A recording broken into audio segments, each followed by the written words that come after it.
උස්මං පටිච්ච තිට්ඨති. උස්මං පටිච්ච තිට්ඨති. උස්මා පනාවසෝ කිං පටිච්ච තිට්ඨති. උස්මා ආයුම් පටිච්ච තිට්ඨති. ඉදානේවකෝ මයං ආවුසෝ ආයස්මතු සාරිපුත්තස්ස භාසිතං ඒවං ආජානාම ආයු උස්මං පටිච්ච තිට්ඨති. ඉදානේවකෝ මයං ආවුසෝ ආයස්මන්තු සාරිපුත්තස්ස භාසිතං ඒවං ආජානාම උස්මා ආයුම් පටිච්ච තිට්ඨති. යථාකතං පනාවුසෝ ඉමස්ස වාසිතස්ස අත්තෝ දට්ඨබ්බෝති. තේනාවසෝ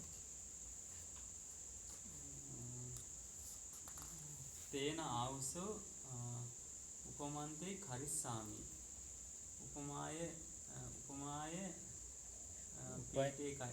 පිදේ කච්චේ උපමාය පිදේ කච්චේ විඤ්ඤෝ පුරිසා වාසිතස්ස අත්තං ආජානන්ති සේයතාපි ආවුසෝ තේලප්ප දීපස්ස ජායතෝ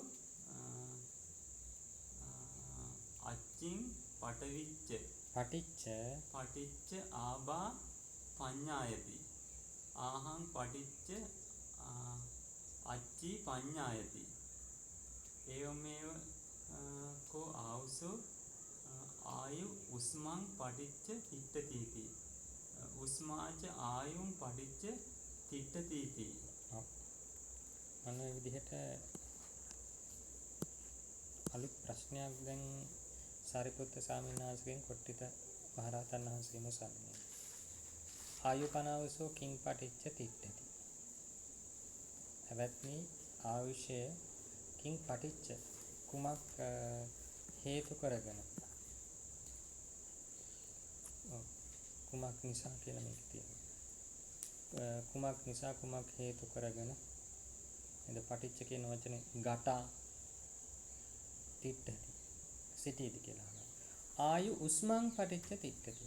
ආයුෂ පවතින්නේ උස්මං තේජෝ ධාතුව කියලා කියන්නේ අපි නේද? උණුසුම කියලා කියන්නේ. නම් මේ ආයුෂ තිබෙන්නේ උණුසුම හේතු කරගෙන. අපි බලමු අටුවාවට ගියපාම මොකද්ද මෙතනදී මේ ආයුෂ කියන්නේ කියලා. මොකද්ද මෙතනදී මේ උණුසුම කියලා හරියටම කියන්නේ. උස්මා පනාවුසෝ කිං පටිච්ච තිට්ඨති. එවත්නි උස්මා උණුසුම නැත්නම් තේජෝ ධාතුව කිං පටිච්ච තිට්ඨති. කුමක් නිසා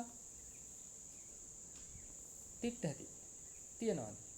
උස්මා ආයුම් පටිච්ච තිට්ඨති.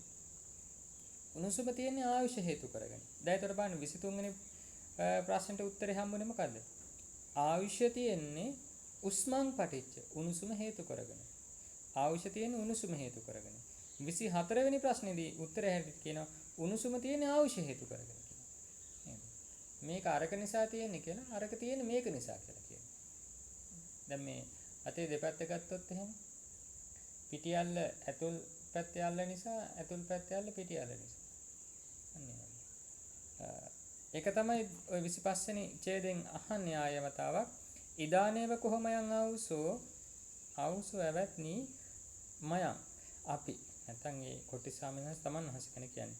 ඉදානි ඒව දැන්ම මේ මොහොතේම දැන් මේ මොහොතකට කලින් ආයස්මතෝ සාරිපුත්තස්ස භාසිතං එවං ආජානාම. ආයුෂ්මත් සාරිපුත්‍රයන් වහන්සේගේ ඒ භාෂිතයේ ප්‍රකාශනය මේ විදිහට දැනගත්තා. ආයු උස්මං පටිච්ච තිට්ඨති. ආයුෂ තියෙන්නේ උණුසුම තේජෝ ධාතුව නිසා.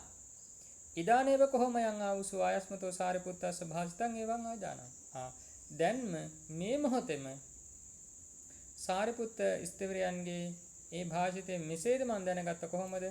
උස්මා ආයුං පටිච්ච තිට්ඨති. මේ උණුසුම තියෙන්නේ ආයුෂ හේතු කරගෙන නේද? උඩින් කියව ආයුෂ තියෙන උණුසුම හේතු කරගෙන කියලා. යටින් කියන උණුසුම තියෙන ආයුෂ හේතු කරගෙන කියලා. ඉතින් ඒකයි ප්‍රශ්නේ යන්නේ යතහ කතං පනාවුසෝ ඉමස්ස භාසිතස්ස අත්තෝ දට්ඨම්බු. ආවුසෝ ඇවත්නි යතහ කතහ යතහ යම්සේ කතහං කෙසේ නේද? කෙසේනම් එවත්නි ඉමස්ස භාසිතස මේ භාෂිතයාගේ මේ ප්‍රකාශනයාගේ අත්හෝ අර්ථය හරියාකාරව දට්ඨබ්බෝ දත යුතු වෙනවද කියලා අහනවා. අන්න ඒකටයි කියන්නේ තේනහාවුසෝ උපමන්තේ කරිස්සාම. හොඳයි එවත්නි එහෙනම් තේ නුඹට උපමං කරිස්සාමි. අධ්‍යහාරයි අහං කියන වචන. මොකද කරිස්සාමිනේ තියෙන්නේ. එහෙනම් මම නුඹට උපමාවක් කරන්නෙමි නැත්නම් උපමාව ප්‍රකාශ කරන්නෙමි කියලා යෝ කියන්නේ. උපමාය පිධේ කච්චේ විඤ්ඤූ පුරිසා. උපමාය අපි ඉද ඒකච්චේ. සංදි තුනක් වෙලා තියෙන්නේ පදය ඇතුලේ. උපමාය අපි ඉද ඒකච්චේ. උපමාය අපි ඉද ඒකච්චේ. ওই වචන හතර. ඒ කියන්නේ ඉද මේ ලෝකේ නැත්තම් කුමක් හෝ කරුණක්හි එහෙම ගන්නත් පුළුවන්. මේ නැත්තම් මෙන්න මේ කරුණෙහි ඒකච්චේ විඤ්ඤූ පුරිසා. ඒකච්චේ කියන්නේ ඇතමේ කියන අදහස. ඇතම් විඤ්ඤූ පුද්ගලයෝ නුවණ තියෙන පුද්ගලයෝ උපමාය උපමාවකින් පවා උපමාවක් හේතු කරගෙනද භාසිතස්ස අත්තං ආජානಂತಿ. මේ භාෂිතයාගේ යම් ප්‍රකාශනයකගේ අර්ථය ආජානಂತಿ මනාකොට දැනගන්නවා කියලා නේද? සාමාන්‍ය කරුණ විග්‍රහයක් තුලින් අවබෝධ කරනවා වගේම සමහර විටක කෙනෙක් එහෙම නැතුව ඒ අර කෙලින්ම කරුණාකාරණා කියනට වඩා උපමාවකින් මේ ප්‍රකාශනය ගැන කියලා තියද්දි ඒක තේරුම් ගන්නවා නේද? ඔය අජාන්චා සාමින්හාසගේම දේශනාවල ගොඩක් තියෙන නේද? ඔය පොත්වල තියෙන්නේ. ගොඩාක් ඒ සාමින්හාසේ මේ එක උපමා ඇසුරෙන් තමයි අර මේ ධහම කියන එක දෙන්න උත්සාහ කරලා තියෙන්නේ. මේ දිනදා හම්බෙන පුංචි මහා ලොකු සංකීර්ණ උපමා නෙමෙයි. නිකන් මේ ගහකින් කොළයක් වැටෙනවා. ඉදිලයි කොළේ වැටෙන්නේ. ඕනේ වගේ හරි සරල අදහස්. ඉතින් මේ වගේ කියද්දි අර මහා ගැඹුරකට පංචස්කන්ධය මේ විදියට 18 ධාතු සූවිසි ප ဋ ාණ ඒක ණයක්‍රම ඒ අර ඍජුවම ධර්ම විභාගය කරන්නේ නැතුව උපමාවකින් කියද්දි සමහර අයට වැටෙනවා. ඒකයි මේ කියන්නේ. සේයතහාපි ආවුසෝ තේලප්පදීපස්ස ජායතෝ. ඔන්න කියන උපමාව ආවුසෝ ඇවත්නි සේයතහාපි යම්සේ තේලප්පදීපස්ස ජායතෝ. ජායතෝ තේලප්පදීපස්ස මේ දැල්වෙන්නා වූ තෙල් පහනක අච්චින් පටිච්ච ආභා පඤ්ඤායති. අච්චි කියන්නේ මොකටද? දැල්ල ගිනිසිලුවට නේද? අර පහන් දැල්ල පත් වෙන ගිනිසිලුව. අන්න ඒක නිසා ඒක හේතු කරගෙන ආභා පඤ්ඤායති. ඒ පහන් දැල්ලේ ආලෝකය පඤ්ඤායති පැනවෙනවා ප්‍රකට වෙනවා නේද? අන්න එහෙනම් පහන් සිල හේතු කරගෙන ආලෝකය පැනවෙනවා. ආභා කියන්නේ ආලෝකය. ඔව් ආලෝකය. ඇත්තනේ කතාව නේද? පහන් දැල්ල නොතිබුණොත් මේ ආලෝකය හට ගන්නවද? නෑනේ. අර මේ දැන් පත් වෙලා අන්තිමට පහන් තිරේ විතරක් අර පිච්චෙන්නේ. ඒ වෙලාවට දැල්ල නෑ. ආලෝකේ නෑ. නේද? දැල්ල තිබුණොත් ආලෝකේ තියෙනවා. ඒකයි කිව්වේ අච්චින් පටිච්ච ආභා පඤ්ඤායති. ඒත් එක්කලා කියනවා ආභං පටිච්ච අච්චි පඤ්ඤායති. නේද? ඉතින් යම් විදියකින් ඒ දැල් වෙන ගිනිසිලුවේ ආලෝකයේ විහිදුනේ නැත්තම් අපිට ඒක එයාව ප්‍රකට වෙයිද? මේ දැල්ලක් කියලා. ඒක ප්‍රකට වෙන්නෙත් නැහැ. නේද? එහෙනම් දැල්ල තියනවා කියලා අපි දැනගන්නේ කොහොමද? එයාගෙන් ආලෝකය විහිදෙන නිසා. නේද? ඊළඟට ඇත්තට මේ ආලෝකය විහිදෙන්නේ දැල්ල තියෙනවා. අන්න ඒකයි මේ කියන්නේ. එකක් නිසා අනික නිසා මේක. ඒව මේව කොහො ආවුසෝ ආයුස්මං පටිච්ච තිට්ඨති. එවත්නි මෙන්න මේ වගේ ඒවන් ඒව. මෙසේද ආයුස්මං පටිච්ච තිට්ඨති. මේ ආයුෂ කියන එක තේජෝ ධාතුව උණුසුම නිසා පවතිනවා. උස්මාච ආයුං පටිච්ච තිට්ඨති. මේ උණුසුමත් ආයුෂය හේතු කරගෙන පවතිනවා කියලා කියනවා. නේද? ඔන්න ඕක තමයි එතකොට මෙතනදී මේ දැන් කතා කරන්න හදන්නේ. අපි බලමු අටුවාවේදී මොකද්ද මේ කියන්නේ කියලා.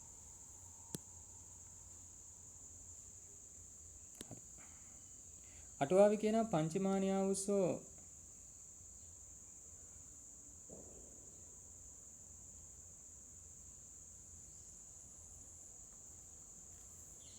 ඒ මුල් හරිය දෙක කීව නේද? පංචමානියාවුසෝ තීදහ කිං පුච්චති.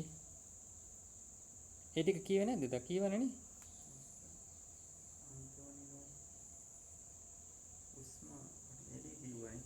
අද තියෙන ඒ ඡේදෙම ඇතුළේ තියෙන ආයුම් පටිච්ච කියලා වචනයක්. යෝපනතම් පවත්ත නිරෝධෙත්තා නිරෝධ සමාපත්තින් සමාපන්නෝ තස්ස අන්තෝ නිරෝධේ අන්න හරි. ඉදං පුච්චිස්සාමිති පුච්චති ආයුම් පටිච්ච. ආයුම් පටිච්චාති ජීවිතින්ද්‍රයන් පටිච්ච තිට්ඨಂತಿ. මේ ආයුම් පටිච්ච කියලා ගත්තේ මොකද්ද? ජීවිතින්ද්‍රයන් පටිච්ච. එහෙනම් ආයුෂය කියන්නේ මොකද්ද මේ? ජීවිතේන්ද්‍රිය රූපය. ජීවිතේන්ද්‍රිය රූපය.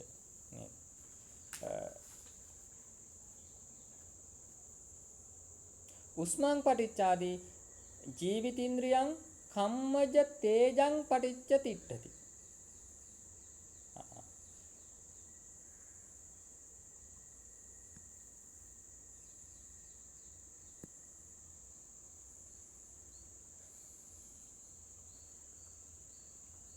හරි.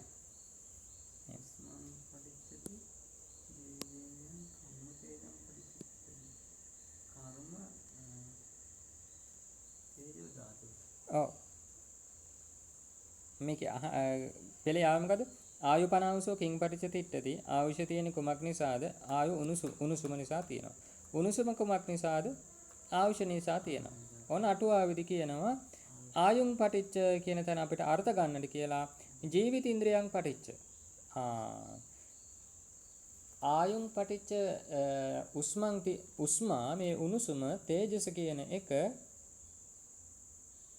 ආයුම් පටිච්ච ආයුෂ නිසා තියෙනවා කියන තැන අපිට තේරුම් ගන්න කියන්නේ කොහොමද? ජීවිතින්ද්‍රයන් පටිච්ච. මේ තියෙන කුමක් නිසාද එනවා? ජීවිතේන්ද්‍රිය රූපේ තියෙන නිසායි මේ උණුසුම තියෙන්නේ.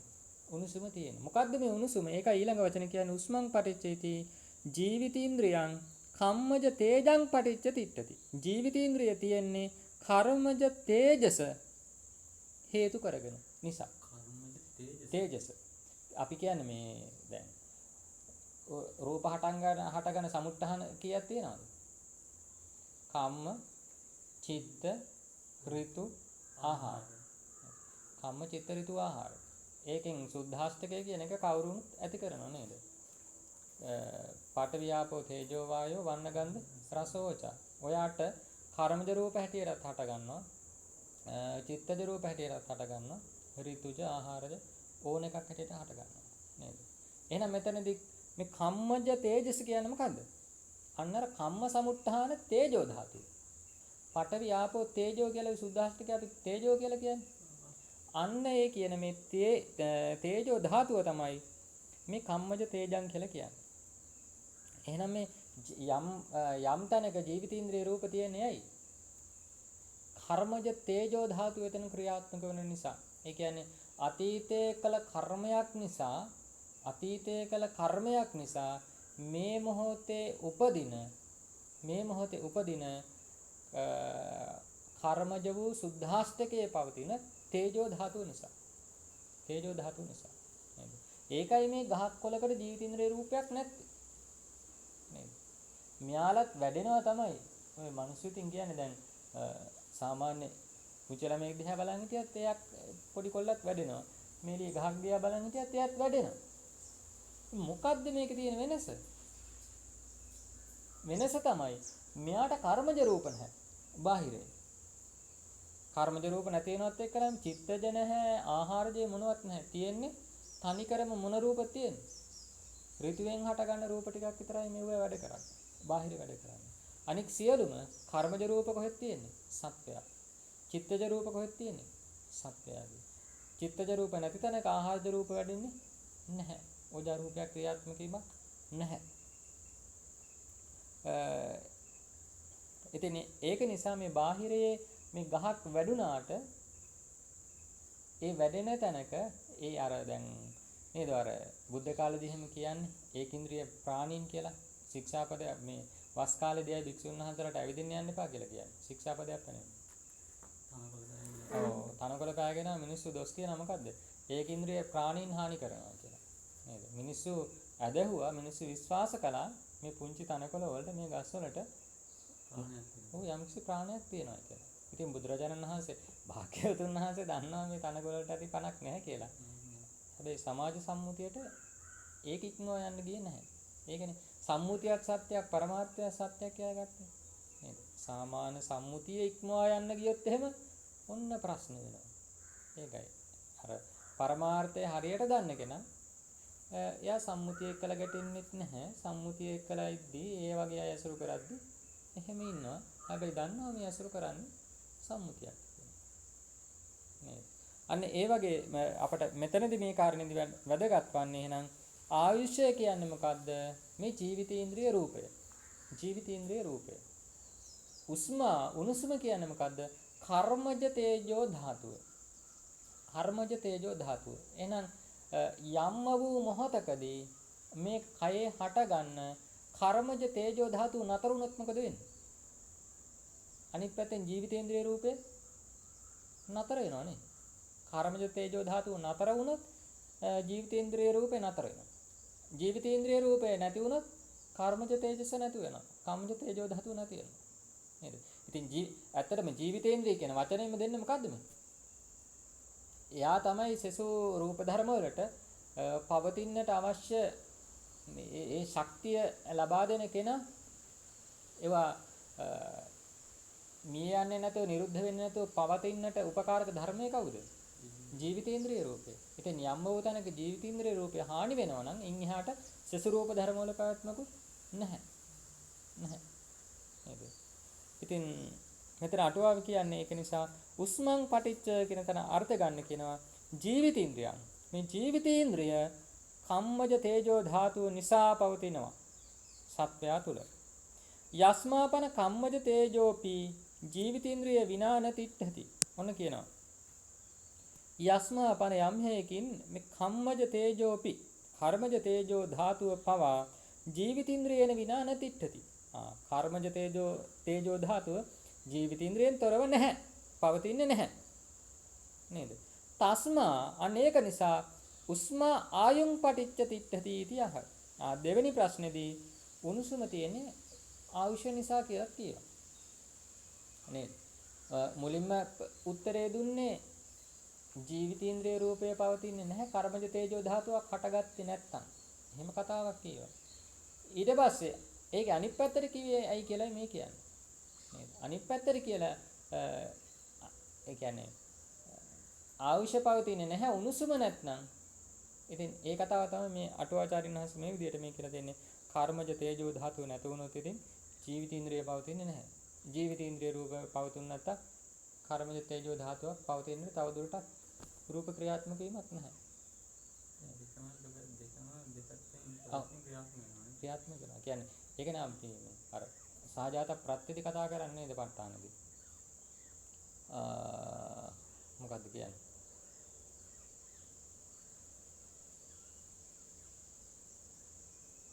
මහා භූතා උපාදාය රූපාණ අඤ්ඤමඤ්ඤප්පච්චය. ඒක අඤ්ඤමඤ්ඤක් ප්‍රත්‍ය සහජාතප්පච්චේන පච්චය. නේද? මහා භූතා උපාදා රූපාණ සහජාතප්පච්චේන පච්චය. සහජාත එක්ක උපදින ප්‍රත්‍ය විදිහටත් ඕනෝන්ට කියන්නේ එක්ක උපදින ප්‍රත්‍ය නෙමෙයි එක්ක උපදින ධර්ම වශයෙන් ඕනෝන්ට ප්‍රත්‍ය වෙනවා. අන්‍යමඤ්ඤ වශයෙන් ප්‍රත්‍ය වෙනවා. නේද? ඒක නිසායි ඉතින් අර සත්‍යය තුළ මේ දෙකම යම් මොහොතක හට නොගත්තොත් ඉතින් පැවැත්මක් නැහැ. පැවැත්මක් නැහැ.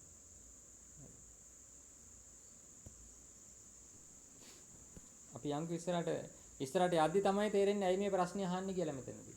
තාම එකපාරටම වැටෙන්නේ මේ කොට්ටි ස්වාමීන් වහන්සේ කිසිම ගැළවීමක් නැති ප්‍රශ්න ගොඩක් අහගෙන යන්නේ කියලා. නෑ මේ සේරම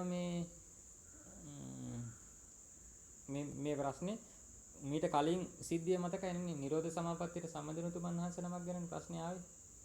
එතන මේක ගලපනවා. යම් ඉස්සරහට තිට්ඨති. ඊට පස්සේ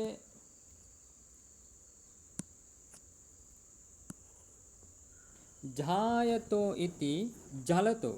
ජායතෝ කියන්නේ මොකද? ජලතෝ. අර උපමාව කියවන්නේ නේද? දැල්වෙන්නා වූ ගිනිසිලුවක් කියන තැන. අනේ ජායතෝ කියන්නේ ජලතෝ. ජලති කියන්නේ දැල්වෙන කියන අර්ථයෙන්. අච්චින් පටිච්ච ඉති ජාල සිඛං පටිච්ච. අච්චින් පටිච්ච කියලා කියන්නේ ඒ දැල්වෙන සිලුව. සිඛා කියන්නේ මොකද්ද? මුදුන කියන අර්ථයෙන් නේද? සිඛා කියන්නේ ජාල සිඛං දැල්වෙන සිලුව, ගිනි සිලුව හේතු කරගෙන. ආභා පඤ්ඤායති ආලෝකෝ නාම පඤ්ඤායති. ආලෝකයේ තියෙනවා. ආභං පටිච්ච අච්චීති ඒ කියපු ආලෝකයේ හේතු කරගෙන අර දැල්වෙන ගිනි දැල්ල පඤ්ඤායති ප්‍රකට වෙනවා. පැන වෙනවා. එවමෙව කෝ ආවුසෝ ආයුස්මං පටිච්ච තිට්ඨති इति. අවසාන නිගමනයේ එහෙම කිව්වනේ. එපැත්නි මෙන්න මේ විදිහට ආයුෂය කියේ මොකද්ද? ජීවිත ඉන්ද්‍රිය රූපය. උස්මං පටිච්ච තිට්ඨති. උස්මං කියේ කර්මජ තේජෝ ධාතුව නිසා පවතිනවා. ඉතින් උපමාව ගලපනවා එත්ත මෙතනදී ජාල සිඛාවිය කම්මජ තේජෝ. කර්මජ තේජෝ ධාතුව කියන එක අර දැල්වෙන ගිනි සිලුව වගේ. දැල්වෙන ගිනි සිලුව වගේ. ආලෝකෝ විය ජීවිත ඉන්ද්‍රිය. පැතිරෙන ආලෝකය වගේ ජීවිත ඉන්ද්‍රිය. ජාල සිඛාහි uppajjamana ආලෝකං ගහෙත්වාව uppajjati නේද? ඒ උපදින ගිනිසිලුව උපදින්නේ uppajjamana ජාලසිකා උපදින ගිනිසිලුව ආලෝකං ගහෙත්වාව uppajjati. ඒ ආලෝකය රැගෙනම නැත්නම් ආලෝකය සහිතවම උපදිනවා කියලා කියනවා. සා ඒ කියන්නේ ගිනිසිලුව සා ජාලසිකා තේන අත්තනා ජනිත ආලෝකේනේව සයම්පි අනු තුලා දීඝා රස්සා ඉති පාකටා හොති. ඉතින් කියනවා සා එතන සා කියලා කියන්නේ සර්වනාමයක්. ඒ කියන්නේ නාමයක් වෙනුවට කියන වචනේ මොකද? කුමන නාමය වෙනුවටද? ජාලසිකහා අර කියපු ගිනිසිලුව. සා ඒ ගිනිසිලුව තේන කීවේ අර කියපු ආලෝකේ. ඒ ගිනිසිලුව තේන ඒ ආලෝකයෙන් අත්තනා ජනිත ආලෝකේනේ තේන අත්තනා ජනිත ආලෝකයෙන්. ඒ තමා විසින් ඉපදුවා වූ ආලෝකේන කරණි භක්ති ආලෝකය කරණ කොටගෙනම නේද? ආයත් කියවත අර්ථය සා ඒ ගිනිසිලුව තේන අත්තනා ජනිත ආලෝකේන. තේන ඒ අත්තනා තමා විසින් ජනිත ඉපද වූ ආලෝකේන. ආලෝකය කරණ කොටගෙන. සයම්පි තමාද අනු කුඩා කියන අදහස, තුහුලා මහත් කියන අදහස, දීඝා දීර්ඝයි, රස්සා කෙටි ඉති පාකටා හොති. මෙන්න මේ විදිහට තමා විසින්ම ඉපදවපු ආලෝකය නිසා මේ ගිනි දැල්ල තමාවම ප්‍රකට වෙනවා. තමාවම ප්‍රකට වෙනවා.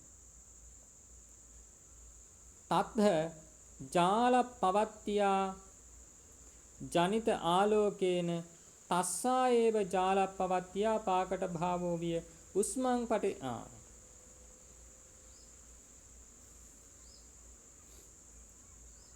නේද? ඉතින් කියන තත් අන්නේ කරපු විග්‍රහයේදී ඒ කියපු තැනේදී ජාල පවත්තියා ඒ ජාල කියන්නේ ඒ ගිනි දැල්ල ගින්න පවත්තියා පැවැත්ම හේතු කරගෙන ජනිත ආලෝකේන නේද? ඒ ගිනිසිලුව දැල්වීම හේතු කරගෙන ඉපදුනා වූ ආලෝකයෙන් තස්සා ඒව ජාලප්පවත්තියා පාකට භාවෝ. ඒ ගිනි දැල්ලේම ප්‍රකට භාවය සිද්ධ වුණා. ඒ ගිනි දැල්ලේම මෙන්න මේ විදිහට මෙහා පවතිනව නේද? මේ ගිනි දැල්ල දිගයිද, කෙටිද, මහතයිද, කෙට්ටුයිද මේ හැම එකක්ම ප්‍රකට වෙන්නේ කොහොමද? එයාගේ මේ අර කියන්නේ ගිනි දැල්ලෙන් වටයට විහිදෙන ආලෝකය නෙමෙයිනේ. අර ගිනි දැල්ල තුල තියෙන මේ ආලෝකය ගැන කියන්නේ. ගිනි අර අපි අර පහනේ නේද? පහනේ අර චිත්‍රාන්දිද්දී අඳින්නේ ලස්සනට ගිනි දැල්ල. අන්න ඒක මේ කියන්නේ. ජනිත ආලෝකේ නේ. තස්සා ඒව ජාලප්පවත්තිය පාකට භාවෝ. ඒ ගිනිතිලුවේම ප්‍රකට වීම වෙනවා වගේ පාකට භාවෝ විය ප්‍රකට භාවයෙන් උස්මං පටිච්ච නිබ්බත්තේන උස්මය ඒ කියන්නේ කර්මජ තේජස හේතු කරගෙන නිබ්බත්තේන ඉපදුනා වූ කම්මජ මහා භූත සම්භවේන කර්මජ වූ මහා භූත සම්භවේන ජීවිතින්ද්‍රේන උස්මාය අනුපාලනං. කර්මජ තේජෝ ධාතුවෙන් ඉපදෙන මේ ජීවිතින්ද්‍රය හේතු කරගෙන මේ උණුසුමේ අනුපාලනය කියන්නේ ආරක්ෂා වීම රැකීම කියන අදහස. ඇත්තටම දැන් අපි සතර මහා භූත කියනවා නේද? සතර මහා ධාතු, සතර මහා භූතනේ. මොනවා සතර මහා භූත? පඨවි ආපෝ තේජෝ වායෝ. ඉතිරි රූප 24ට අපි මොනවා කියලාද කියන්නේ? උපාදාය රූප. ඇයි ඒවට උපාදාය රූප කියලා කියන්නේ? අන්න හරි. මේ හතර නිසයි පවතින්නේ. මේ හතර හේතු කරගෙන අනික්ව පණවනවා. නේද? ඒක නිසා ඒකයි මෙතනදී මේ ඉස්මතු කරන්න හදන්නේ. කම්මජ තේජෝ ධාතුව තමයි ප්‍රධානිය. මොකද එයානේ මහා භූත රූපය. එයා පණවීම නිසා නැත්තම් කර්මජ තේජෝ ධාතුව හට ගැනීම නිසා ඔන්න එහා පැත්තෙන් ජීවිතින්ද්‍රිය රූප කියලා එකක් උපාදා රූපයක් වෙනවා. ප්‍රධාන වෙන්නේ ගිනි දැල්ල, ගිනි සිලුව. නේද? ඉතින් ගිනි සිලුව පවතිනවා කියලා ප්‍රකට වෙන්නට උපකාරකයි අර පැතිරෙන ආලෝකය. අන්න ඒ විදිහට මේක තේරුම් ගන්නයි කර්ම තේජෝ ධාතුව කියලා කියන්නේ මේ පඨවි ආපතේජෝ වායෝ වල තියෙන තේජෝ ධාතුව. අර කම්ම සමුත්ථාන තේජෝ ධාතුව. එහෙන් තේරුම් ගත්තා නම් හරි. කර්මජ රූප හට ගන්නවා. සෑම චිත්තක්ෂණයක් පාසාම කර්මජ රූප හට ගැනීමක් සිද්ධ වෙනවා. ඒ හට ගන්න මොහොතේදී කර්මජ වූ තේජෝ ධාතුව. දැන් මේ වෙලාවේ අපිට හට ගන්න කර්ම තේජෝ ධාතුව විතරද? නෑ නේද? මේ වෙලාවේ හට ගන්නවා චිත්ත ප්‍රත්‍යනුත් හට ගන්නවා. නේද? දැන් මම මෙයා තක්කොලන්නේ. ඒක කර්මජ චිත්තජ. නේද? මේ වෙලාවේ ඍතුව හේතු කරගෙන හටගන්නේ නැද්ද? කයෙම තියෙන මේ උණුසුම හේතු කරගෙන ඊට පස්සේ මේ බාහිර උණුසුම මේකට ප්‍රත්‍ය වෙලා හටගන්නේ නැද්ද? ඒත් හටගන්නවා. ඊට පස්සේ කයේ තියෙන ඕජාව හේතු කරගෙන ඒත් හටගන්නවා. හැබැයි විශේෂයෙන්ම ජීවිතීන්ද්‍රිය රූප කියන්නේ මොන රූපයක්ද? කර්මජ රූපයක් නේද? කර්මජ රූපයක්. ඊට පස්සේ කම්මජ තේජෝ ධාතුව කියන්නේ ඒක ඉතින් කොහොමත් කර්මජ රූපයක්. අන්න ඒකයි මේ දෙක අර දැන් මෙතනදී මේ කියාගෙන ආවේ නේද? කර්මජ තේජෝ ධාතුවයි ප්‍රධාන. එයා උපදිනවා හා සමගව උපදින තවත් ධර්මයක් මොකද්ද? ජීවිතීන්ද්‍රිය රූප. ජීවිතීන්ද්‍රිය රූප. ජීවිතීන්ද්‍රයන්හි දසපි වස්සානි වස්ස සතම්පි කම්මජ තේජ පවත්තං පාලේති.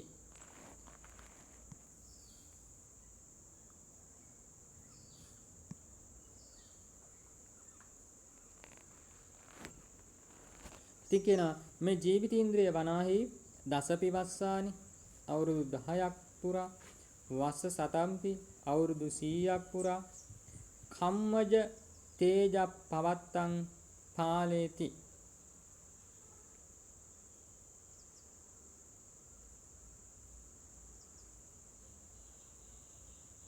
අර කර්මජ වූ තේජසේ නැත්නම් කර්මජ තේජෝ ධාතුවේ පවත්තං ඒ පැවතීම පාලේති ආරක්ෂා කරනවා රකින්නවා කියන අර්ථය නේද? මිනිස්සෙකුට මිය යන්නට නොදී නේද? අවුරුදු 10ක් අවුරුදු 100ක් පවතින්නට හේතු වන විදිහට තව තවත් කර්මජ තේජෝ ධාතු කම්ම සමුත්ථාන රූප ටික උපදවන්නට මෙන්න මේ කියන ජීවිතීන්ද්‍රිය රූපේ හේතු වෙනවා. උපකාරක වෙනවා. ඒකයි කියන්නේ නේද? ඉති මෙසේ මහා භූතානි උපාදා රූපාණං නිස්සය පච්චයාදී වශයෙන් පච්චයානි හොಂತಿ. මෙසේ මහා භූත රූපයෝ උපාදා රූපාණං උපාදා රූපයන්ට උපාදා රූප 28ට 24ට නිස්සය ප්‍රත්‍යාදී වශයෙන් පච්චයානි හොಂತಿ නේද? මහා භූත රූප උපාදා රූපන්ට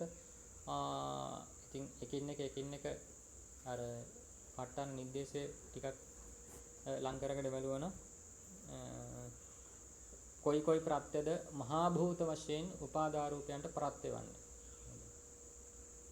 ඒක හොයාගන්නට පුළුවන්. ඉතින් මෙතන කියන ඒකයි මේ නිස්සය පච්චය ආදී වශයෙන් කියන්නේ. නිස්සය ප්‍රත්‍ය ආදී කොට මේ විදිහට ප්‍රත්‍ය වෙනවා. හොන්තිති ආයෝස්මං පටිච්ච තිට්ඨති. ජීවිතේන්ද්‍රයන් මහා භූතානි පාලේති इति. මේ ජීවිතේන්ද්‍රය රූපය මහා භූත රූපයන් පාලේති इति ආරක්ෂා කරනවා කියලා කියන්නේ උස්මා ආයුං පටිච්ච තිට්ඨති इति වෙදිතබ්බා. ඒකින්ද ඒ කාරණෙන් අපි දැනගන්නට ඕන මේ තේජෝ ධාතුව තියෙන්නේ මොකක් නිසාද? අර කියන ජීවිතේන්ද්‍රිය රූප නිසා. ජීවිතේන්ද්‍රිය රූප නිසා. ඉතින් අර මේ උපමාවක් අරගෙන පෙළේදී යම් පමණකින් කියලා දෙනවා. අටුවාවට ආපුවා මේක හැම පැත්තටම කරකවනවා. මේ උපමාව මේ පැත්තෙන් අර පැත්තට ගලපනවා, අර පැත්තෙන් මේ පැත්තට ගලපලා. ඒකයි ඉතින් අටුවාවක ස්වභාවය. විශේෂයෙන්ම මේ මජ්ක්‍ධිම නිකායේ අට කතාව දැන් මේ පටන් පන්නාස්කේම නේද මේක කියන්නේ. ඊට පස්සේ මේක අර පළවෙනි කොටස පළවෙනි සූත්‍ර 10 විග්‍රහ කරන මජ්ක්‍ධිම නිකායේ අටුවාවේ පිටු 200 300 ගානක් ඔය මේ හේවා විතරනේ අටුවා පොත්වල එන්නේ නේද? පළවෙනි සූත්‍ර 10ට විතරක් වෙනම අට කතා කාණ්ඩයක් තියෙනවා. වෙනම දැන් මජ්ක්‍ධිම නිකායේ අටුවා කොටස් 4ක් තියෙනවා නේද? එකෙන් පළවෙනි අටුවා කොටස වෙනවන්නේ සූත්‍ර 10කට. සූත්‍ර 10කට. පළවෙනි පොතනේ. පළවෙනි. ඉතින් අර තා දීර්ඝ විග්‍රහයක් එනවා. අර ඉතින් ඒකයි මජ්ක්‍ධිම නිකාය වගේ මේ නිකායක් සියල්ලෙන් සියල්ල විසුණු හංසලා හැටියට සේරම ඉගෙන ගන්නට ඕන. නිකාය පහම හොඳට දැනගන්නට ඕන. නමුත් අර අටුමතර මේ නේද? තමන් පැත්තකට වෙලා හුදකලා මේ ගමන කරගෙන යන්නට අටුමතරේ මජ්ක්‍ධිම නිකායේ හරිය ප්‍රමාණවත්ව මේ සූත්‍ර ටික දැනගන්නවා නම් හරිම වටිනවා. හරිම වටිනවා. මේ මජ්ක්‍ධිම නිකායේ දැනුම හදාගත්තාම ඊට පස්සේ ඉතින් හිමීට දීඝ නිකාය, සංයුත්ත නිකාය, කුද්දක නිකාය ඒව ටික අර හිමීට පරිශීලනය කරගෙන ඉස්සරහට යන්න පුළුවන්. මොකද මේ අර මම කියේ මේ මජ්ක්‍ධිම නිකායේ සූත්‍රත් ඒව ඇතුළාන්තෙත් සෑහෙන කරුණු තියෙනවා. ඒ වගේම අටුවාවට කියපම අටුවාවේ සෑහෙන කරුණු ඉදිරිපත් කරනවා. සෑහෙන. ඒක. ඊට පස්සේ අලුතෙන් කියන ආයු සංඛාරාති ආයුමේව කියන. අපි ඒ කොටස පෙළේ කීවේ නෑනේ. ඔව්. එතන චුට්ටක් අපි කියමු. 26 තේවනුකෝ ආවුසෝ ආයු සංඛාරා තේව වේදනීය නේව වේදනීය ආයු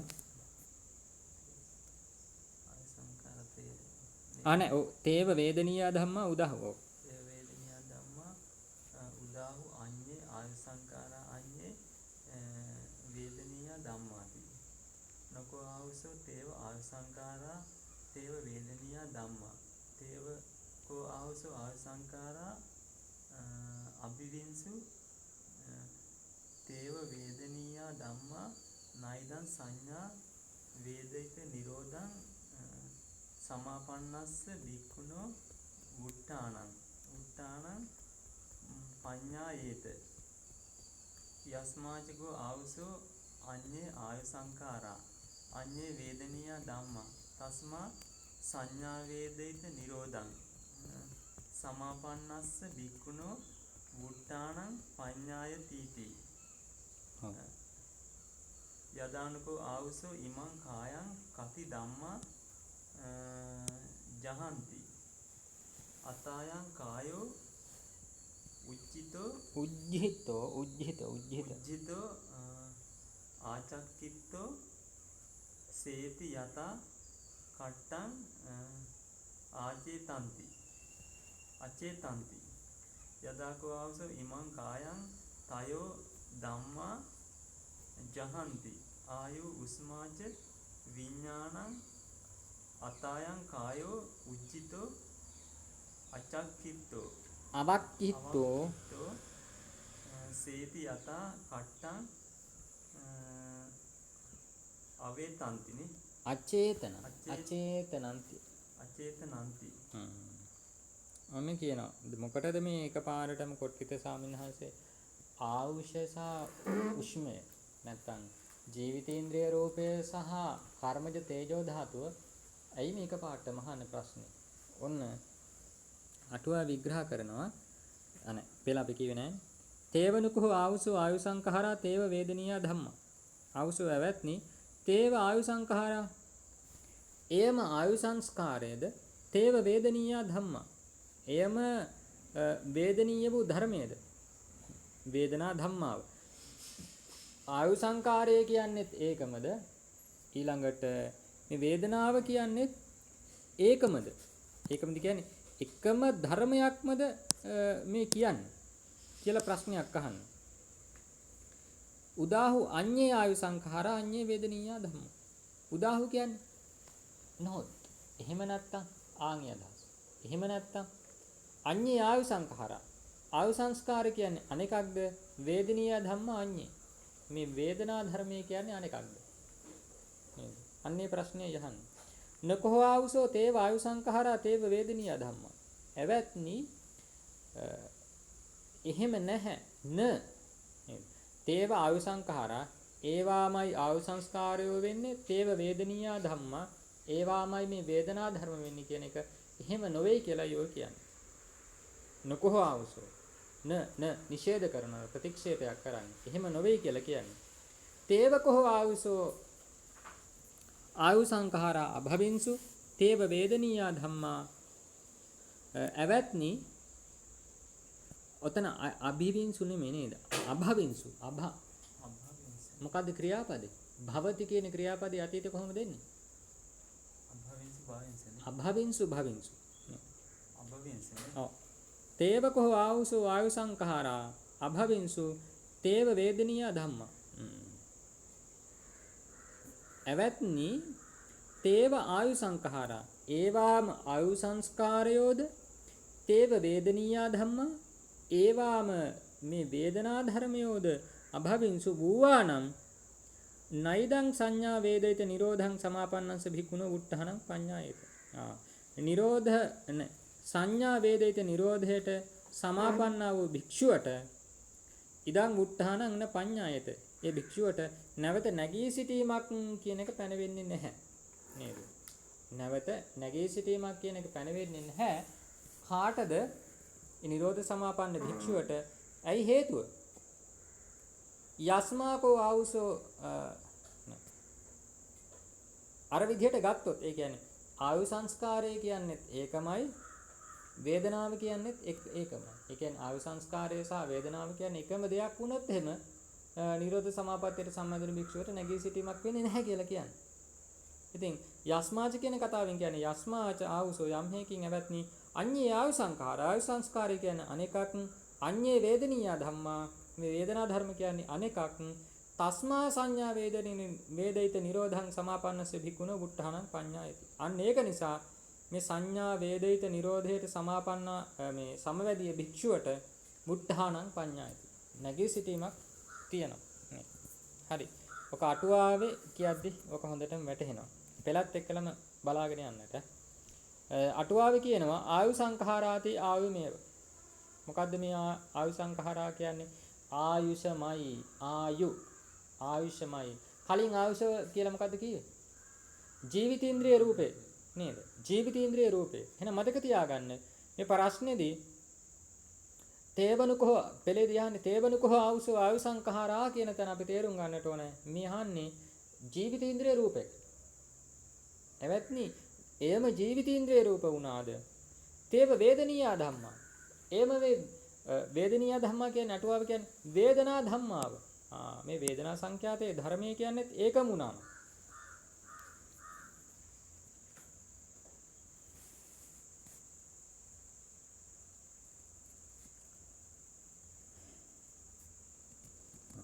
ඒ අර විදීම් ස්වභාව ඇති ධර්ම නේද? තේව වේදනීය ධම්ම. ඉතින් එහෙම වුණා නම් එහෙම මුට්ඨානං පඤ්ඤායති. ඇයි එහෙම කියේ? ඔන්න කියනවා අටුවාවේ. මුට්ඨානං පඤ්ඤායති ඉති සමාපත්තිතෝ මුට්ඨානං පඤ්ඤායති. මේ සමවැදුණු සමාපත්තියෙන් නැගී සිටීමක් පැනවෙනවා කියන එක. යෝහි භික්ඛු අරූප පවත්තේ උක්කණ්ඨිත්වා. ඔන්න නිරෝධ සමාපත්තියට සම්වදින්නේ ඇයි? ඇයි භික්ෂුවක් නිරෝධ සමාපත්තියට සම්වදින්නේ?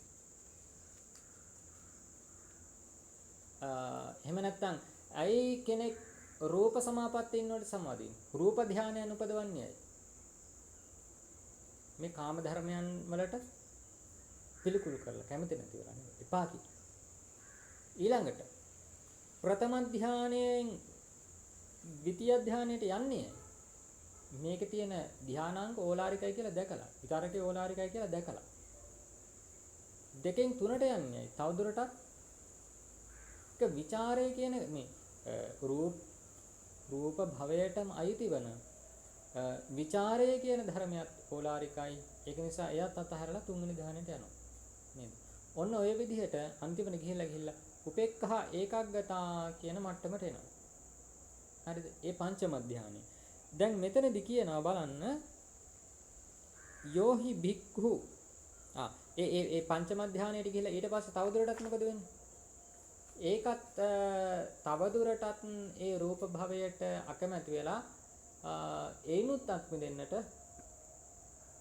රූප භවය තුලත් කියන්නේ රූපාවචර බ්‍රහ්මතලයක්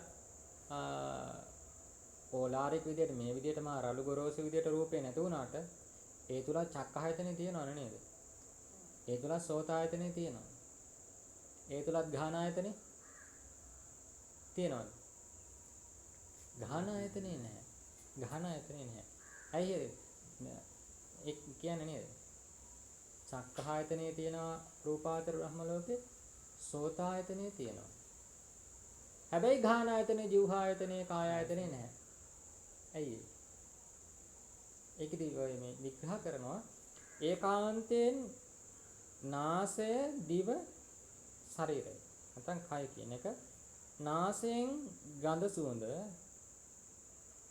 දිවෙන් රසය, කයෙන් පහස කියන එක ඒකාන්තයෙන් මේ කාම ධර්ම විඳීමමයි ඉලක්ක කොට පවතින්නේ.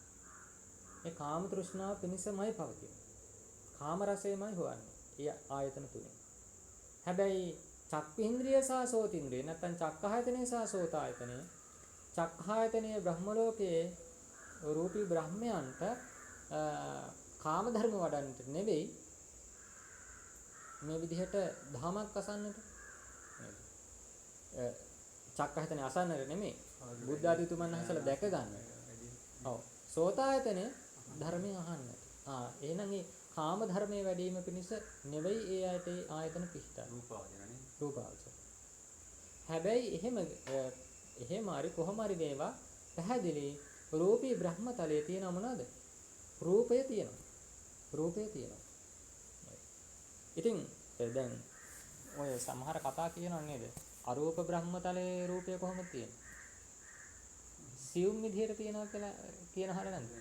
එහෙම කියනන්නේ. බලන්න මේතන ඒ කතාව කියනවාද කියලා අටුවාවේ. යෝහි භික්ඛු යම් භික්ෂුන් වහන්සේ නමක් අරූප පවත්තේ උක්කණ්ඨිත්වා. මේ අරූප ධර්මයන්ගේ පැවැත්මෙහි කලකිරිලා. ඉතින් අර විදිහට රූපී බ්‍රහ්මතල අතහැරලා අරූපී බ්‍රහ්මතල වලට යන්නේ රූප එපා කියලා. රූපය පිළිබඳව කලකිරිලා. රූපය අත්හැරලා තමයි අරූපී තල වලට යන්නේ. ඉතින් දැන් නිරෝධ සමාපත්තියට සමවදින උතුමන් වහන්සේ ඒ අරූපයත් එපා. රූපයත් එපා කියලා අරූපයට ගියා. ඊළඟට අරූපෙත් එපා කියලා නිරෝධ සමාපත්තියට සම්මත වෙනවා. ඒකයි මේ කියන්නේ අරූප පවත්තේ උක්කණ්ඨිත්වා. ඒ අරූප පැවැත්මට නාම ධර්මයන්ගේ පැවැත්මට කලකිරිලා සංඥාංච වේදනංච නිරෝධෙත්වා. සංඥාව සහ වේදනාව නිරුද්ධ කරලා නිරෝධං සමාපන්නෝ. ඒ නිරෝධයට නිරුද්ධ වූ ධර්මයට සමාපන්නෝ සමවැදුනේ වෙයිද? තස්ස ඒ භික්ෂුවට යතහා පරිච්ඡින්න කාල වශයෙන් ඒ අදිෂ්ඨාන කරපු කාලයාගේ වශයෙන් නැත්තම් කාල වශයෙන් මෙච්චර දවසකට පස්සේ නැගී සිටිනවා කියලා යම් අදිෂ්ඨානයක් පිහිටුවද අන්න ඒ මොහොතත් සමගම රූප ජීවිතින්ද්‍රියක් පච්චය අරූප ධම්මා uppajjanti. ඒ පුද්ගලයාට මේ කයේ පවතීගෙන එන රූප ජීවිතින්ද්‍රිය හේතු කරගෙන අරූප ධර්මියෝ හට ගන්නවා. අන්න ඒකයි මේ කියන්නේ. ඒ කියන්නේ දැන් සාමාන්‍ය අපි හිතමුකෝ මේක ඉන්න සත්වයේ පංචවෝකාර භවයේ ඉන්න අනාගාමී හෝ අරහත් මාර්ගඵලලාභී පංචවෝකාරය කියන්නේ ස්කන්ධ පහම තියෙනවා නේද? මේ සාමාන්‍ය මනුස්ස ලෝකේ ඉන්න කෙනෙක් කියමු නේද? එයා අරූප ධර්මයේ කලකිරිලා නිරෝධ සමාපත්තියට සම්බන්ධිනවා. සම්වාදින මොහොතේදී මොකද වෙන්නේ? අපිට කලින් කීවේ නේද? ප්‍රථම ධානයේ පටන් ගන්න පිළිවෙලින් නේව සංඥා නා සංඥායතනයට සම්වාදිනවා. ඊට පස්සේ නිරෝධ සමාපත්තියට සම්වදිනවා. ඒ නිරෝධ සමාපත්තියට සම්වදින ඒ කාලයේ අතරතුරේ දිගටම නාම ධර්ම හට ගන්නවද? චිත්තචෛසික. ඒක හට ගන්න. ඒකයි මේකේ සංඥාංච වේදනන්ත නිරෝධෙත්තා. සංඥාව සහ වේදනාව හටගන්නේ නැහැ නේද? සංඥාව සහ වේදනාව හටගන්නේ නැහැ කියන්නේ ඉතින් කෙලින්ම මෙව මොනවද මේ? සර්වචිත්ත සාධාරණ චෛතසික නේද? සංඥා සහ වේදනා පස්ස වේදනා සංඥා චේතනා ඒකග්ගතා ජීවිතින්ද්‍රිය මනසිකාර මේ හත සර්වචිත්ත සාධාරණයි ඕනෑම සිතක හට ගන්නවා. ඉතින් ඒක එකක් හරි යම් තැනක හට ගන්න නැහැ කියන්නේ එතනදී හිතක් හට ගැනීම නැහැ. ඒ සංඥාව සහ වේදනාව නිරුද්ධ වෙලා. හැබැයි ඒ විදිහට දවස් 7ක් අදිෂ්ඨාන කරලා ඒ විදිහට ඉද්දී මෙයාගේ රූපය පැවතීම නැතුව මේ රූපයක් නැතුව යනවාද? නැහැ. කර්ම ප්‍රත්‍යයෙන් චිත්ත සමුත්ථාන රූප හට ගැනීමක් නැහැ කොහොමද? හැබැයි කම්ම සමුත්ථාන රූප මෙයාගේ දිගටම ඒව ටික වැඩ. ඒකයි මේ කියන්නේ පරිච්ඡින්න කාල වශයෙන් ඒ උතුමන් වහන්සේ පිරිසිඳියා වූ කාල වශයෙන් ඒ කියන්නේ ඒ අවසාන මොහොත ආපුවාම රූප ජීවිතින්ද්‍රියක් පච්චය අරූප ධම්ම uppajjanti. අරූප ධර්මියෝ හට ගන්නවා. ඒකට ප්‍රත්‍ය වෙනා කවුද? එයාට තියෙන රූප ජීවිතින්ද්‍රිය. ඒකයි කියන්නේ රූප ජීවිතින්ද්‍රියක් නැති තැනක නාම ධර්ම හට ගැනීමක් නැහැ. ඒ කියන්නේ චිත්තචෛතසික ධර්ම හට ගැනීමක් නැහැ රූප ජීවිතින්ද්‍රිය නැති වුණා නම්. රූප ජීවිතින්ද්‍රිය තියෙන නිසාමයි චිත්තචෛතසික හටගන්නේ නේද? මේ අර අහපු ප්‍රශ්නේ ඔළුවේ තියාගන්න. දැන් මේක කියාගෙන නැත් සමහරවිට පෙළේ අහපු ප්‍රශ්නය මතක වෙන්න පුළුවන්. ඒ පෙළේ ප්‍රශ්නය තමයි දැන් පෙළේ අහුව ප්‍රශ්නයක් ආයු සංඛාරය සහ වේදනාව කියන්නේ එකම දෙයක්ද කියලා. ජීවිතේන්ද්‍රිය සහ වේදනාව කියන්නේ එකම දෙයක්ද කියලා ප්‍රශ්නයක් අහුවා. ඒකට එක පැත්තකින් පිළිතුරක් දුන්නා. ආයු සංඛාරය කියන්නේ ජීවිතේන්ද්‍රිය සහ වේදනාව කියන දෙකම එකක් නම් නිරෝධ සමාපත්තියට සම්බන්ධුන කෙනෙකුට නැගිටීමක් වෙන්නේ නැහැ. දෙකම එකක් වුණා නම්. ඒ දෙකක් නිසායි නිරෝධයට සම්බන්ධුන කෙනෙකුට ආය නැගී සිටීමක් වෙන්නේ. අන්න ඒකයි මේ නැගී සිටින අවස්ථාවේදී මොකද්ද කියන්නේ? අරූප ධම්මා uppajjanti. මේ අරූප ධර්මයේ උපදිනවා කාව ප්‍රත්‍ය කරගෙනද? මේ රූප ජීවිතින්ද්‍රිය ප්‍රත්‍ය කරගෙන. මොකද නිරෝධ සමාපත්තියට සම්බන්ධුණා කියලා රූප ජීවිතේන්ද්‍රියේ සිඳීමක් උනේ නැහැ. එයා දිගටම එනවා. අන්න ඒක නිසා තේරුම් ගන්න ආයුෂය කියන්නේ වෙන එකක්. මේ වේදනාව කියන්නේ ආරම්මන රසය අනුභව කිරීම කියන්නේ ඒක වෙනම දෙයක් කියන්නේ. නේද? තාමත් අපේ කියන්නේ තාමත් මේ ප්‍රධාන මාතෘකාවට කරුණු කාරණා ගොනු කරන්නේ යන්කෝ අපි යතහකින් ඒක කොහොමද කියලා අහනවා. යතහ ඒකෝ පුරිසෝ ජාලා පවට්ටි උක්කණ්ඨිතෝ උදකේන පහරිත්වා ජාලං අපවත්තං කତ୍වා චාරිකාය අංගාරේ පිධාය තුන්හි නිසීදති. නේද? කියනවා යතහ යම්සේ ඒකෝ පුරිසෝ යම්කිසි පුරුෂයෙක් ජාලා පවත්තේ උක්කණ්ඨිතෝ මේ යම්කිසි ජාලාවක් ගිනි දැල්ලක් කියමුකෝ. ගිනිදැල්ලක් පැවතීම පිළිබඳව උක්කණ්ඨිතෝ කලකිරුණේ නැත කලකිරිලා උදකේන පහරිත්වා ඒකට ජලයෙන් පහර දීලා ජලය වත් කරලා ජාලං අපවත්තං කତ୍වා ඒ ගිනිදැල්ල අපවත්තං කත්තා නේද නොපවත්මක් කොට ඒ කියන්නේ නිවා දාලා චාරිකාය අංගාරේ පිධාය අලු වලින් අඟුරු වහා දාලා පිධාය කියන්නේ වසා දමනවා පිධානය කියන්නේ මොකටද පියනටනේ පිධානය කියන්නේ චාරිකාය අංගාරේ පිධාය අලු වලින් අඟුරු වසා දමා තුන්හි නිසීදති නිශ්ශබ්දව ඉන්නවා මේ උපමාවක් කියන්නේ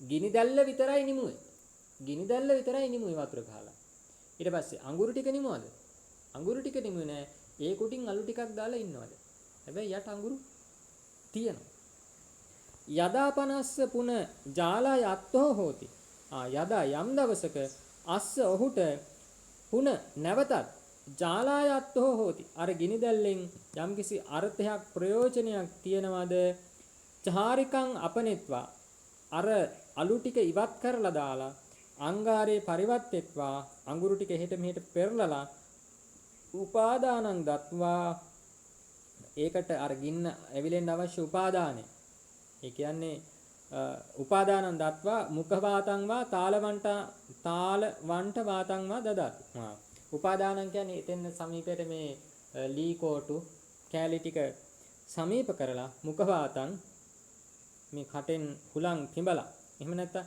තාලවන්ට වාතං තල් වැටකින් නේද හුලං ගහන වට අත්තකින් ඒ විදිහට අවශ්‍ය දැල් වෙන්න අවශ්‍ය වාතය දදාති දෙනවා අත ජාලප්පවත්තං පුනපවත්තති ඒක්බෙති අර කියන ගිනි දැල්ලේ පැවැත්ම නැවත වතාවක් සිද්ධ වෙනවා ඒව මේව ජාලා පවත්තං විය අරූප ධම්මා මෙන්න මේ විදිහට අර නිරෝධ සමාපත්තියට සමවදින උතුමන් වහන්සේ නමක පිළිබඳව කල්පනා කරොත් ජාලා පවත්තං විය මේ ගිනිසුලුවේ පැවැත්ම වගේ හරියට ඒ උතුමන් වහන්සේගේ අරූප ධර්ම ටික නේද ඒ උතුමන් වහන්සේගේ අරූප ධර්ම ටික මේ ගිනිසුලුවේ පැවැත්ම වගේ නේද දැන් ගිනිසුලුව නිවන්නට ඕන වුණාම වතුර ටිකක් ගහලා නිවලා දානවා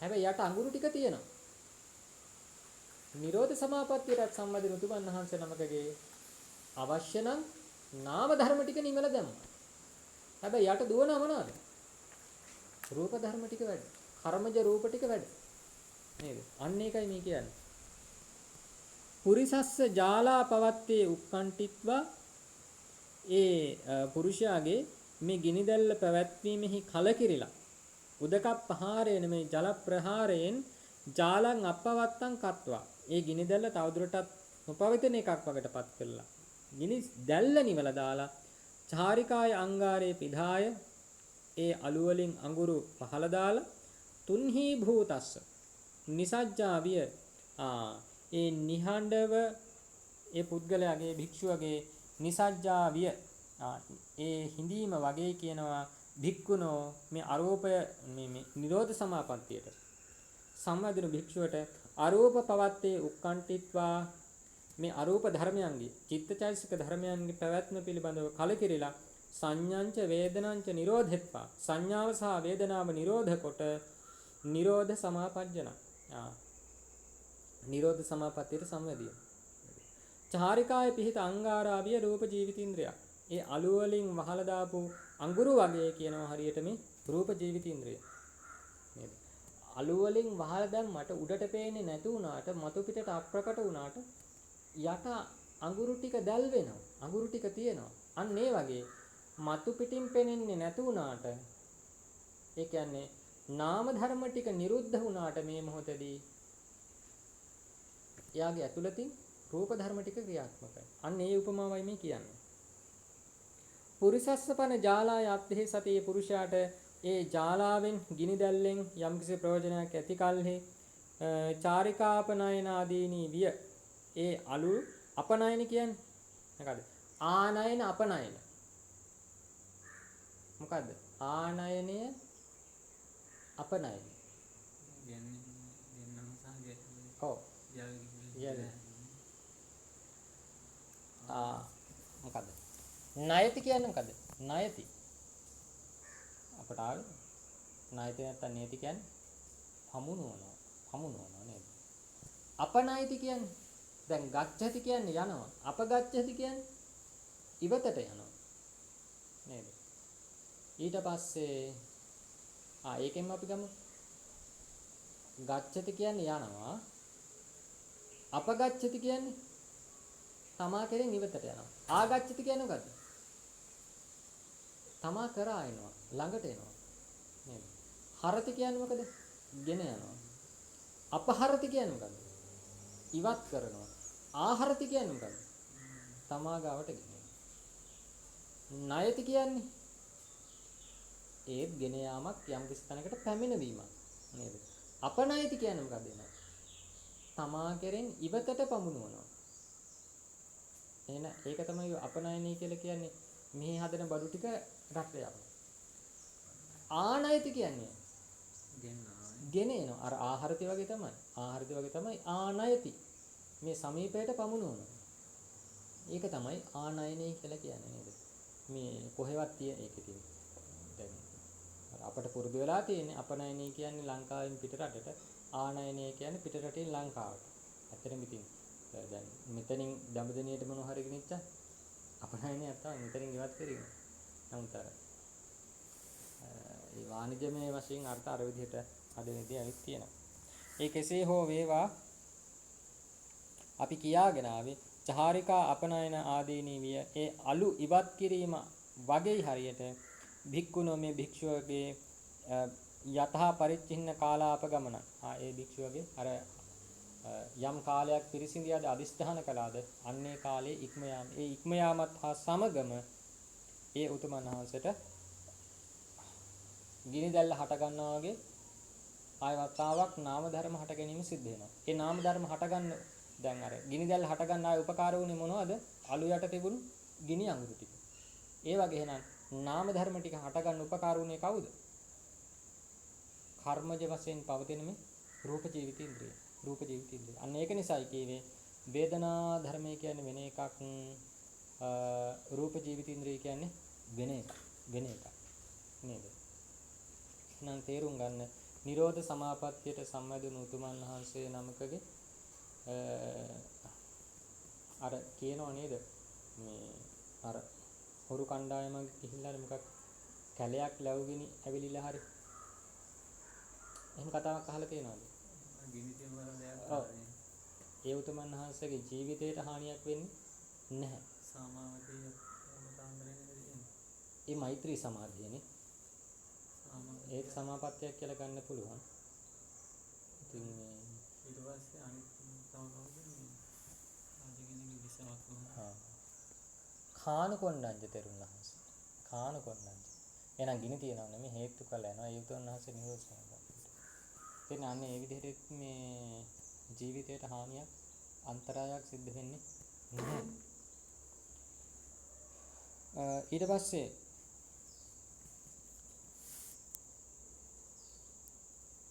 අග්ගිජාලාය පවත්තිවිය ඒ ගිනි දැල්ලේ පැවැත්ම වගේ කියනවා අරූප ධම්මේසු uppannේසු රූපාරූප පවත්ති වෙදිතම්බා. මේ අරූප ධර්මයන් උපන් කල්හි රූප ධර්මයන්ගේ සහ අරූප ධර්මයන්ගේ ප්‍රවෘත්ති. ඒ කියන්නේ ආයවතාවක් අර ගිනි දැල්ල නංවපුවාම ගිනි දැල්ලක් තියෙනවා අඟුරුත් තියෙනවා. දැල්ලක් තියෙනවා අඟුරුත් තියෙනවා. නාම ධර්ම ටිකක් වැඩ රූප ධර්ම ටිකක් වැඩ. නේද? අන්න ඒකයි ඉතින් මේ මෙතනින් කියන්නේ